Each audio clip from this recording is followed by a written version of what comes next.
Good afternoon. This is Bobby Davis. I'll be covering John 18 tonight. John 18 consists of the betrayal of Jesus, and also they take him before the high priest. Jesus and Peter denies Jesus three times, um, and also the crowd ends up picking out uh, Barabbas in relation to instead of letting Christ go, who is innocent, they end up picking a thief and letting So that's who they wanted to be released. And I'll cover this tonight. Um, Appreciate everybody joining tonight. I'm going to say a quick prayer, and if everybody will bow their heads. Dear Heavenly Father, appreciate this opportunity, Lord, to get together with everyone tonight, Lord. I pray, Lord, that you guide and direct everybody in your name, Lord. I pray that, Lord, that you draw them close to you. Pray for everybody's salvation and their families' salvation also, Lord. Pray that you comfort everyone out there, Lord, and I pray that they just trust in you. They just trust you totally and and just believe in you, Lord. I ask all this in Jesus Christ's name, amen. Okay, once again, starting in chapter 18, John 18. When Jesus had spoken these words, he went out with his disciples over the brook Kidron, where there was a garden which he and his disciples entered. And Judas, who betrayed him, also knew the place, for Jesus often met there with his disciples. And Judas, having received a detachment of troops, officers, and chief priests, and the Pharisees came there with lanterns, torches, and weapons. So Jesus has got this mob coming after him. The kindest, most gentle, loving person that's ever walked the face of the earth. And they've got all these people. It would be the equivalent of us having probably maybe a small army coming after one person, I guess. But Jesus, therefore, knowing all things that would come upon him, went forward and said to them, "Whom are you seeking?" They answered him, "Jesus of Nazareth." Jesus said to them, "I am he." And Judas, who betrayed him, also stood with them. Now when he said to them, "I am he," they drew back and they fell to the ground. Once again, he said, "Whom are you seeking?" They said, "Jesus of Nazareth." Jesus answered, "I have told you that I am he. Therefore, if you seek me, let these go their way, that the saying might be fulfilled which he spoke, of those whom you gave me, I lost none." So going all the way to the end of this, his earthly life, his goal was to protect the ones that God gave him, his disciples. He didn't lose one of them, during that time. So, and that's, nowadays when we meet people that are of character, integrity, and a lot of times they're few and far in between, those people stand out. And here you have the Son of God, instead of thinking of himself, which is the beginning of the worst point, the worst thing he'll ever have to face. He did it with grace. He did it with dignity, and he did it because he loved us, and obviously also he he was there to please his Father, and his Father had asked him to do this, and he lovingly wanted to do it for us. So that says a lot about him. Then the detachment of troops and the captain and the officers of the Jews arrest Jesus, and they bound him, and they led him away to Annas first, for he was the father-in-law of Caiaphas, who was high priest that year. Now it was Caiaphas who advised the Jews that it was expedient that one man should die for the people. So this will come later. And Simon Peter followed Jesus, and so did another disciple. Now that disciple was known to the high priest and went with Jesus into the courtyard of the high priest. But Peter stood at the door outside. Then the other disciple, who was known to the high priest, went out and spoke to her who kept the door and brought Peter in. Then the servant girl who kept the door said to Peter, "You are not also one of this man's disciples, are you?" He said, "I am not." Now the servants and officers who made a fire of coals stood there, for it was cold, and they warmed themselves, and Peter stood with them and warmed himself. Now, once again, that's the first time that Peter denied Christ, knowing Christ. The high priest asked Jesus about his disciples and his doctrine. Jesus answered him, "I spoke openly to the world. I always taught in synagogues and in the temple where the Jews always meet. And in secret I have said nothing. Why do you ask me? For those who have heard me, what I said to them, indeed, they know what I said." And when he had said these things, one of the officers who stood by struck Jesus with the palm of his hand, saying, "Do you answer the high priest like this?" Jesus answered him, "If I have spoken evil, bear witness to the evil. But if well, why do you strike me?" Then Annas sent him bound to Caiaphas, the high priest. Now Simon Peter stood and warned himself. Therefore they said to him, "You are not also one of his disciples, are you?" He denied it. He said, "I am not."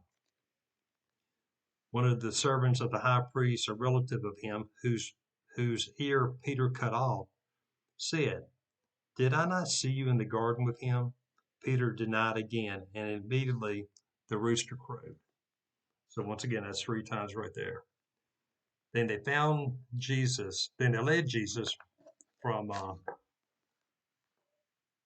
Caiaphas to the praetorium, and it was early morning. But they themselves did not go into the praetorium, lest they should be defiled, but they might eat the Passover.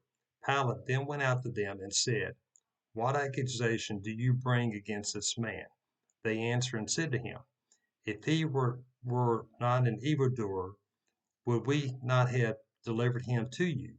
Then Pilate said to them, "You take him and judge him according to your law." Therefore the Jews said to him, "It is not lawful for us to put anyone to death, that the saying of Jesus might be fulfilled, which he spoke, signifying by what death he would die." Then Pilate entered the praetorium again, called Jesus, and said to him, "Are you the king of the Jews?" Jesus answered, "Are you speaking for yourself about this, or did others tell you this concerning me?" Pilate answered, "Am I a Jew? Your own nation and the chief priests have delivered you to me. What have you done?" Jesus answered, "My kingdom is not of this world. If my kingdom were of this world, my servants would fight, so that I should not be delivered to the Jews. But now my kingdom is not from here." Pilate therefore said to him, "Are you a king then?" Jesus answered, "You say rightly that I am a king. For this cause I was born, and for this cause I must come into the world, that I should bear witness to the truth. Everyone who is of the truth hears my voice." And just, real quick here, a lot of people don't understand the Bible. To be honest with you, a lot of times people in church don't understand the Bible. They don't understand the gospel. But if they're seeking the truth, then they will understand it. And especially once you get saved, it will open your heart, it'll open your mind to things that you never knew before. And it will also, and you will know him internally. I mean, you'll know him because he's living within you. But I think it's That's so cool.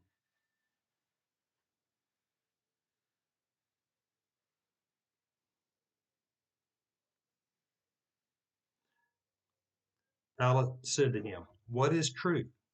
And when he had said this, he went out again to the Jews and said to them, I find no fault in him at all. But you have a custom that I should release someone to you at the Passover. Do you therefore want me to release to you the King of the Jews? Then they all cried out, saying, Not this man, but Barabbas. Now Barabbas was a robber. So that's it's the end of John 18. Um, I appreciate everybody listening tonight. Um, and the only other thing I want to say tonight is that we live in a crazy world, crazy times. And I know a lot of times people have a lot of anxiety.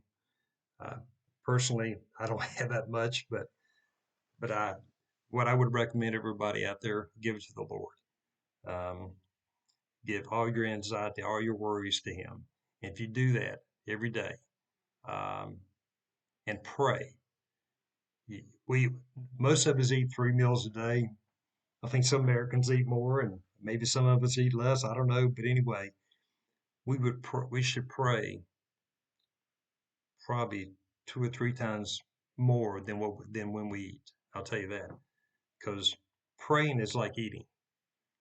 It really is. It's like you should have an. The more you pray, and the more you read your Bible, and the more you get to know the Lord, the more you have a hunger. Yeah, you're hungry for the Word. So I would recommend everybody do that.